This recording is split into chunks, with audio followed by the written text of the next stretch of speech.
1,2 million de personnes touchées par les inondations au Nigeria en août 2024, le même nombre de victimes de la sécheresse en Namibie entre avril et juin. Telle est l'étendue des phénomènes climatiques extrêmes sur l'ensemble des pays du continent africain. En dépit des chiffres alarmants, la résilience des États africains face au changement climatique reste faible.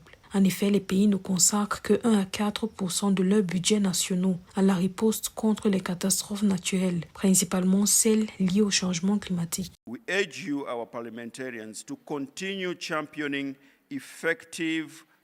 Nous exhortons nos parlementaires à continuer de défendre la formulation de politiques et de législation efficaces et efficientes en matière de gestion de risques de catastrophes dans nos pays à travers divers organismes continentaux et régionaux, en introduisant et en soutenant activement des projets de loi qui favorisent l'intégration de la réduction des risques de catastrophes, garantissant des allocations budgétaires adéquates pour l'initiative dans une approche multisectorielle et holistique.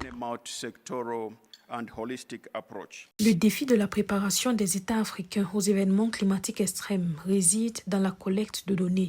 Actuellement, 45% des États africains disposent d'un système d'alerte précoce. Or, seuls 32 pays ont mis en place des systèmes de suivi des données nécessaires au développement des profils de risque. As member states, the onus lies upon us.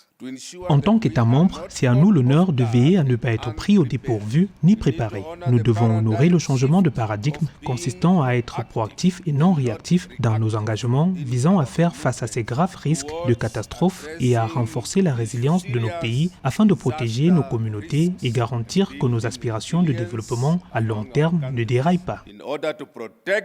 Our communities and in order to ensure that our long-term developmental aspirations are not derailed.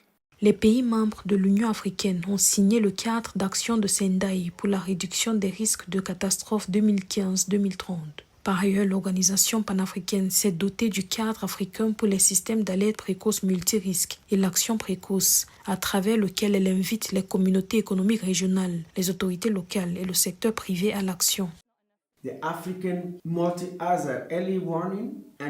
Le programme du système africain d'alerte précoce et d'action précoce multirisque ouvre la voie à l'amélioration de notre préparation aux risques. Ce programme, notamment grâce à la création de salles de crise et à la fourniture d'avis en temps opportun, permet aux pays africains de surveiller et de réagir rapidement aux risques en préservant les vies, les moyens de subsistance et les infrastructures. Les investissements accrus dans la réduction des risques de catastrophes sont essentiels pour préserver les acquis de développement réalisés par le continent au cours des 4 dernières décennies. Les catastrophes naturelles liées au changement climatique font perdre aux pays africains environ 4% de leur produit intérieur brut. D'ici 2040, les températures devraient s'élever à 35 degrés Celsius en moyenne pendant 61 jours par an. Un indice 4 fois plus élevé en Afrique que dans le reste du monde, relèvent les perspectives des experts.